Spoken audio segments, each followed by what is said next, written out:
Hi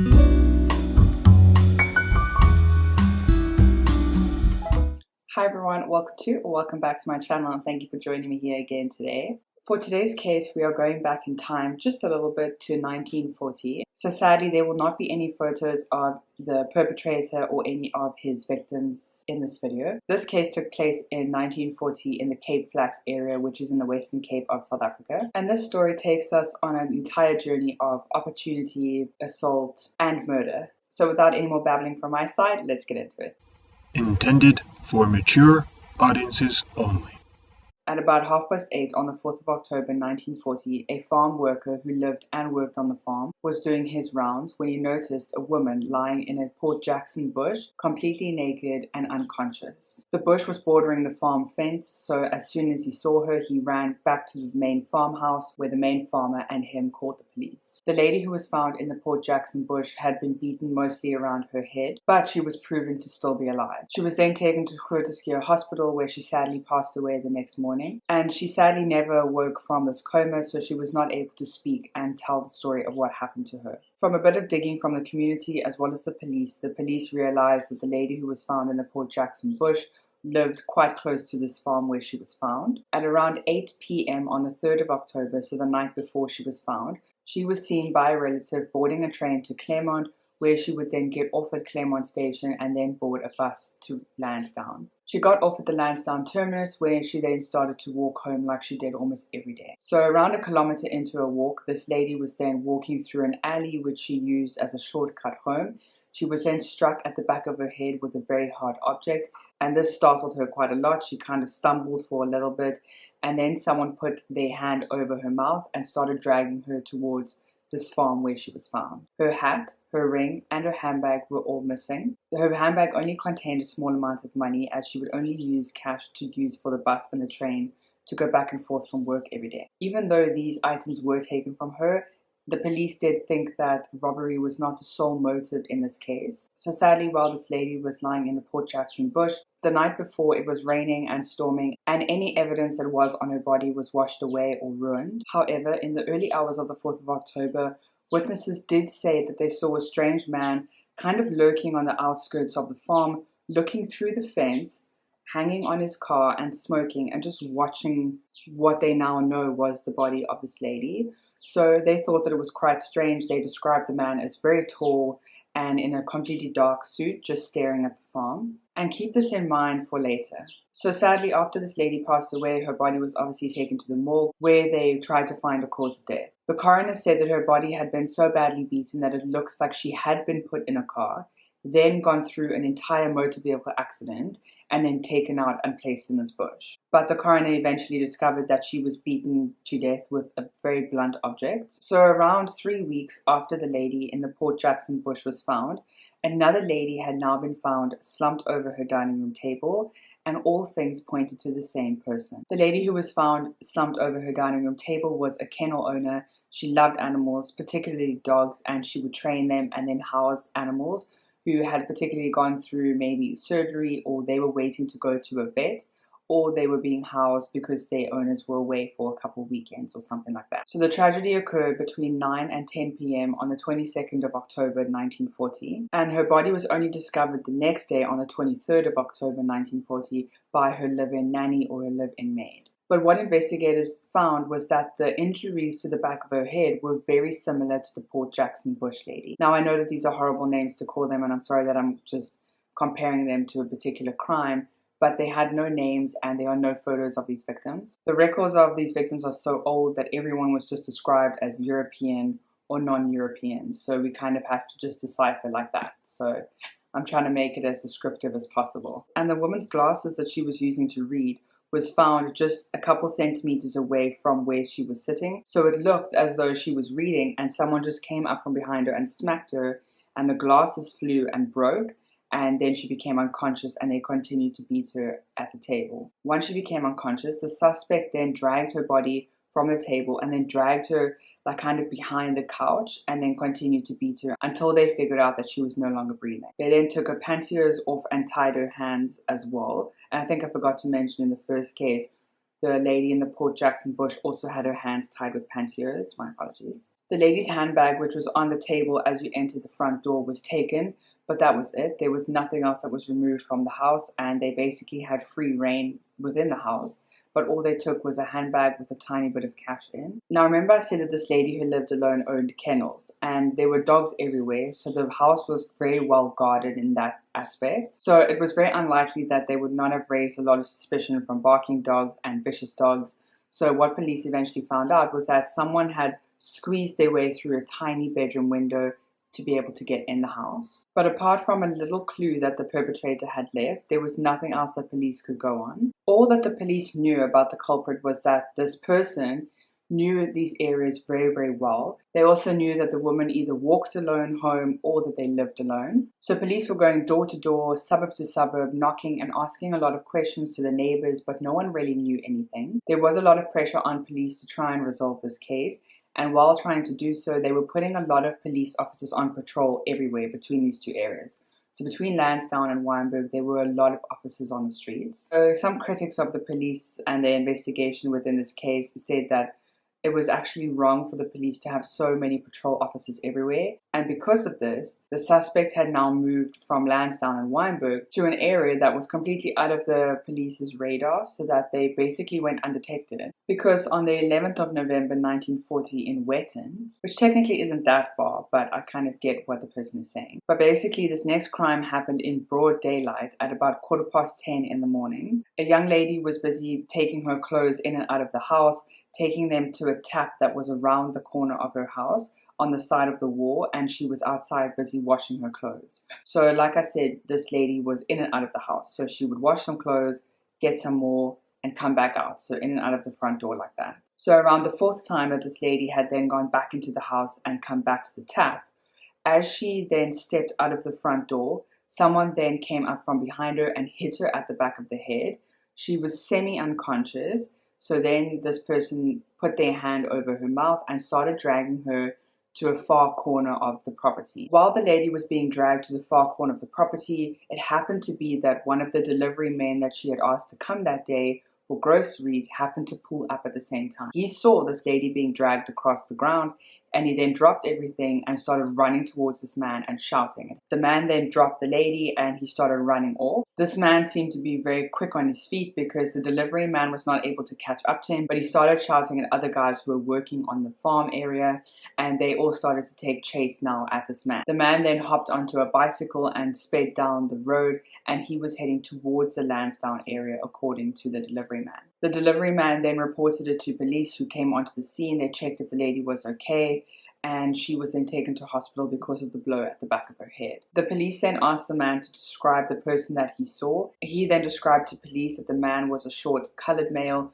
who acted incredibly strange. The police officers now had a semi-description, I guess. It's incredibly vague. But they had the description of the bicycle tires, which the delivery driver said was red kind of spokes within the tires, so very different from any other of the bicycles that were around the area. So now that the police had, I guess, two descriptions of this person, they now put out a complete manhunt. They were trying to look for this person who was now attacking different women in different areas. But sadly, while this police manhunt was going on, the lady who was busy washing her clothes and was hit at the back of the head, she did not make it through the night, and she sadly passed away as well. So they did ask the delivery man to come back in again just to do another statement for some reason. And while the delivery man came back into the police station in Lansdowne, he said that he did notice this man a couple times before, and that's why he described him as strange, because he was constantly fidgeting, he was rocking from side to side, and he just thought that this man was strange and he just wanted to leave him alone. But what he noted was that the woman who was washing her clothes also mentioned to the delivery man that she noticed this guy hanging around the corners of her house and just staring at her. But she also thought that he was a bit strange, and she just kind of ignored him as well. So police were now patrolling the areas of Athlone, Wetton, Wynberg, and Lansdowne. And they were particularly looking for a colored male with red tires for his bicycle. So sadly, 2 weeks after the lady washing her clothes was attacked, on the 25th of November 1940, the next crime was committed. A man who was a boarder and lived in a granny flat on like a plot of land with a married couple in the main house. He lived in Thornhill Road in Rondebosch, and he was coming home one late afternoon from work, and sadly he discovered his landlady lying unconscious across the bed with her feet kind of touching the floor. So it looked like she had sat on the bed with her feet still on the floor. Her head had received incredibly brutal blows, and she also had quite a deep gash in her neck, which now indicated that there was another weapon that a perpetrator was using. The room was in a complete mess. Everything had been taken out of the drawers, everything had been thrown out of the cupboard, and just money had been taken out of the room. Nothing else in the house had been touched. So in the morning that this lady who was found on the bed had been attacked, it was known by people passing by that she was gardening and she was just having a really nice time to herself outside in the garden before going back upstairs into her room to change. So footprints were found around the house, and also what was found around the house was tire tracks and like kind of those metal spokes from a bicycle found in the sand print near the house. So it also looked like the suspect had entered through the back bedroom and through a tiny little window. And this was the bedroom right next to the bedroom where the lady had been found. And apart from the tire tracks and a small clue, nothing else had really been found at the scene, and police were completely stumped again. So the people of Cape Town were now stressing, and there was a lot of pressure put back onto police again because more women were being murdered. People of Cape Town were making sure that their doors were all locked now, as they were scared that someone was coming through their room at any time to murder them. So police in the Cape Flats area worked their fingers to the bone in order to try and resolve this crime as quickly as they could. But in order to relieve the Cape Flats police just a little bit because they were working so hard, senior detective officers, under the personal direction of the head of the CID unit, came from the Transvaal in order to supervise and assist the Cape Flats police. Every possible policeman in the whole of the peninsula and the Cape Town police area were called to try and resolve this case. They worked from dawn to dusk, asking anybody, patrolling, anything they could do to try and find any clues. But however, because the delivery man a couple of murders ago, remember the lady who was washing her clothes, she had a delivery man. This delivery man who saw the perpetrator described him as a colored male. So now because there was a description, the police were looking at all transport routes, any person of color who was traveling by bus, by train. There were police now intercepting them and examining them even more than usual. Thousands of people were detained and thousands of people were interrogated about these crimes. Obviously, most of the people who were detained were not impressed by the police just arresting them based on the small description that the delivery driver had given. However, they did kind of comply with police because they basically had no option to, but they did comply and they were eventually released. For 2 months, the manhunt was eventually slightly relaxed and no more murders were committed, so the police assumed that the perpetrator had now moved over and was no longer kind of scaring the people of the Western Cape, specifically the people in the Cape Flats area. But then on the 11th of March 1941, a woman was walking across the street and she said that a man came up from behind her and started touching her uncomfortably, and she started screaming. The man then ran away and the lady proceeded to then walk home, obviously shaken and very scared, but she did make it home safely when she had another delivery man deliver her groceries for her.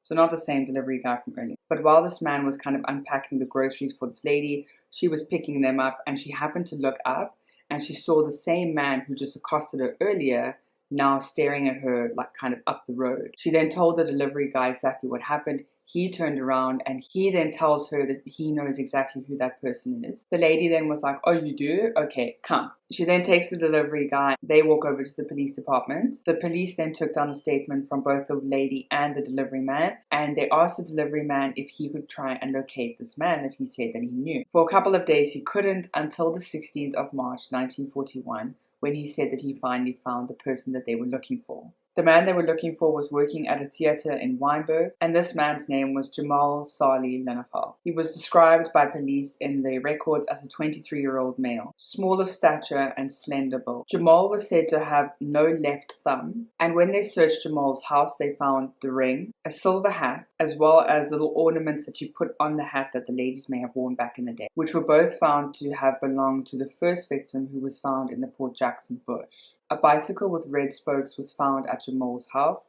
as well as an axe. Gamal was then taken into police custody and his fingerprints and palm prints were taken. And when the police took his palm print, they did notice that it was a match to some other crime. The palm print then connected Gamal to the Wynberg crime as well as the Rondebosch crime. So now that the police think that they have Gamal in custody and he is the man. Remember I said that the first delivery driver saw the man attack this lady? Well, when police asked his delivery driver to spot this man out from a line out, he did not pick out Gamal at all.